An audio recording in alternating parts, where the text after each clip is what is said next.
Paramashivoham. Om Nithyananda Paramashivoham.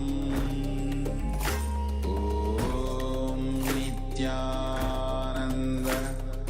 Paramashivoham.